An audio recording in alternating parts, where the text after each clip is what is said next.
Good morning friends. आज हम लोग बात करेंगे आरआरबी एनटीपीसी सिलेबस के बारे में।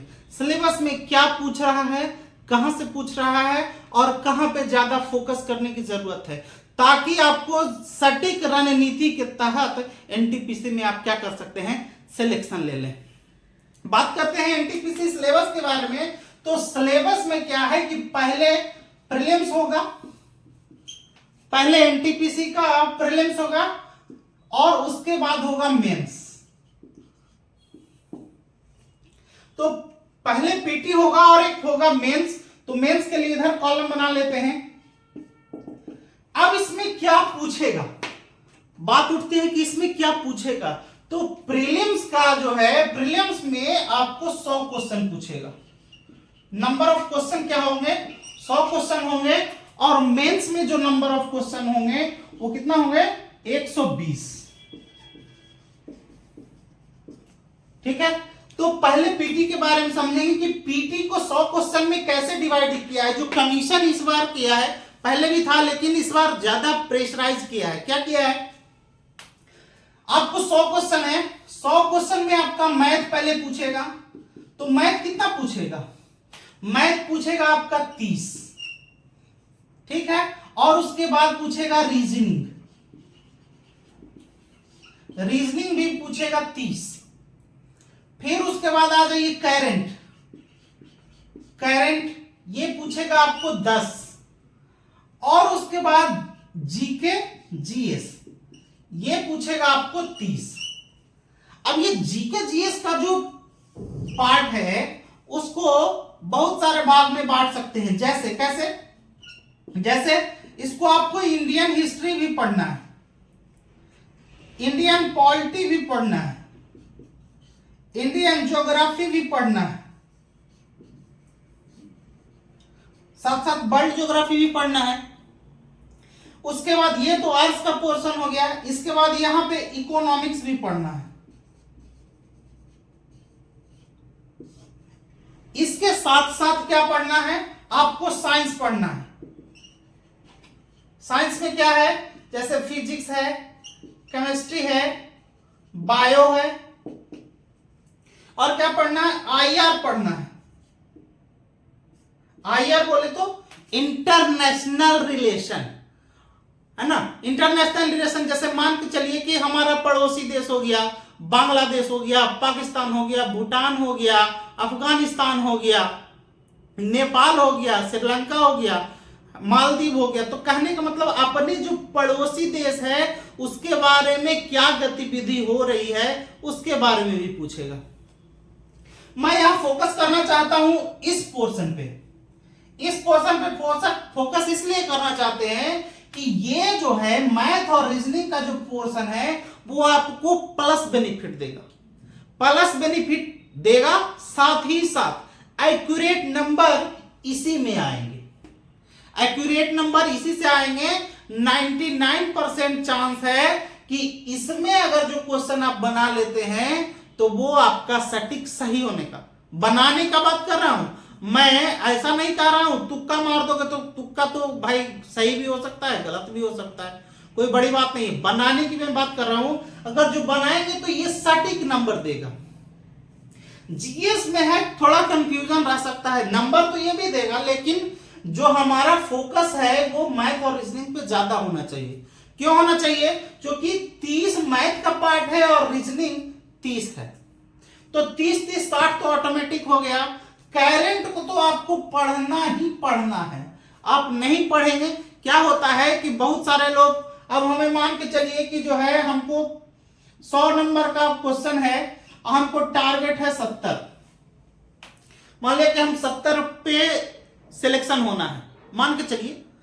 तो अगर जो 70 पे सिलेक्शन लेना है तो आपको टारगेट मेन रूप से कहां पढ़ना, ये आप पढ़ेंगे तो ये आप मैक्सिमम कितना कर पाएंगे, 30 कर पाएंगे। अगर जो बहुत फन्ने खान है आप, बहुत आपको ज्ञान है, तो ये 25 30 में 25 जाते जाते पूरा ब्रिलियंट भी होंगे तो 30 में 25 जाते जाते हालत खराब हो जाएगा। 30 में 25 जाते जाते हालत खराब हो जाएगा। करंट में आप 10 में से 6 भी बना रहे हैं तो आप बहुत जानकार हैं। ये मान के चलिए कि करंट में आप 10 में 6 भी बना रहे हैं तो बहुत आप जानकार हैं। लेकिन ये ऐसा पोर्शन है कि अगर इसमें बहुत मेहनत किया जाए, इसमें बहुत मेहनत किया जाए तो ये 60 का 60 भी आ सकता है। बहुत अगर जो करेक्शन होने की बात आ जाए तो यहां पे 55 लोग ला सकता है, 60 में 55 ला सकता है या 60 में 50 से 55 के बीच में ला सकता है, इसमें कोई डाउट नहीं है।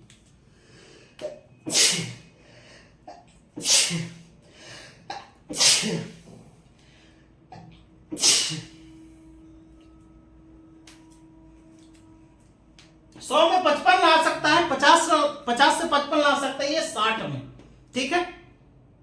बाकी यहां से 3 से 4 क्वेश्चन कर लें। अगर जो 30 में 15 भी ले आते हैं, अगर जो 30 में आप 15 भी ले आते हैं, मैं ज्यादा फन्ने खान की मैं बात नहीं कर रहा हूं, 30 में अगर जो 15 ले आते हैं इधर से, आप इधर से कुछ नहीं कीजिए, 4 ले आइए, तो 15 और 4 कितना हो गया, 19 हो गया। और इधर से आप 55 तो लाएंगे ही लाएंगे, तो आपका मार्क्स कितना हो जाएगा, यहां से आपका 74 क्वेश्चन सही हो जाएगा। अगर जो आप इतना कर लेते हैं तो आपका सिलेक्शन 100% है। अगर जो आप इसका कर लेते हैं इतना तो आपका सिलेक्शन 100% होगा। आप लिख के रख लीजिए। बोर्ड चाहे कोई भी हो, बोर्ड चाहे कोई भी हो, अगर जो आप 100 में 74 लाते हैं यानी 74% लाते हैं तो आपको सिलेक्शन का चांस जो है 99% पक्का है। अब ये मत कह देना कि नॉर्मलाइजेशन में बात नहीं कर रहा हूं, मैं बात कर रहा हूं रॉ मार्क्स की। नॉर्मलाइजेशन में 74 कहीं ठहरता नहीं है ना। मान के चलिए इस बार नहीं ठहरेगा। क्यों नहीं ठहरेगा? क्योंकि इस बार वैकेंसी जो है आपको ओवरऑल वैकेंसी जो एनटीपीसी का है वह 8113 है। ये एनटीपीसी ग्रेजुएट लेवल वालों के लिए 8113 है। अगर हर बार तो ज्यादा पोस्ट आता था या फिर ग्रेजुएशन वाला और अंडर ग्रेजुएट वाला दोनों को साथ में मिला दिया जाता था, तो मान के चलिए पिछले बार जो पोस्ट आया था 35,000 के अप्रॉक्स में आया था। इस बार तो इसके मुकाबले बहुत कम वैकेंसी है, तो मान के चलिए कि जो है कट ऑफ रॉ मार्क्स क्या हो जाएगा, बढ़ जाएगा। ठीक है। ठीक उसी प्रकार मेंस का सिलेबस जो है 120 क्वेश्चन का है। 120 क्वेश्चन में पूछेगा क्या क्या, इसमें भी सेम टू सेम पूछेगा। ये पूछेगा मैथ, रीजनिंग, जीके जीएस और एक हो गया करंट। तो मैथ इसमें कितना पूछेगा, इसमें मैथ पूछेगा आपका 35 और रीजनिंग भी पूछेगा 35। जीके जीएस की बात करते हैं तो जीके जीएस आपका 40 पूछेगा और करंट की बात करते हैं तो करंट 10 पूछेगा। फोकस कहां करना है, फोकस सबसे ज्यादा इस पे फोकस करना पड़ेगा। पहली बात तो ये ठोस नंबर देता है, ठोस नंबर देता है। दूसरी बात कि इसका जो परसेंटेज है लगभग 60% के आसपास है ना। 70 क्वेश्चन है तो कहे लगभग 60% के आसपास है और इसमें आप ठोस नंबर उठा सकते हैं। तो मेरा सीधा सा मतलब है, कहने का मतलब है सिलेबस में ये मार्क्स ये जो है नंबर ऑफ क्वेश्चन बदल जाएंगे, नंबर ऑफ सिर्फ क्वेश्चन बदलेंगे, लेकिन ये जो सिलेबस है वो जीके जीएस का यहीं से पूछेगा, मैथ का यहीं से पूछेगा। ठीक है। तो हमारे साथ बने रहिए ऐसे ही जानकारी के लिए। मिलते हैं नेक्स्ट वीडियो में। धन्यवाद।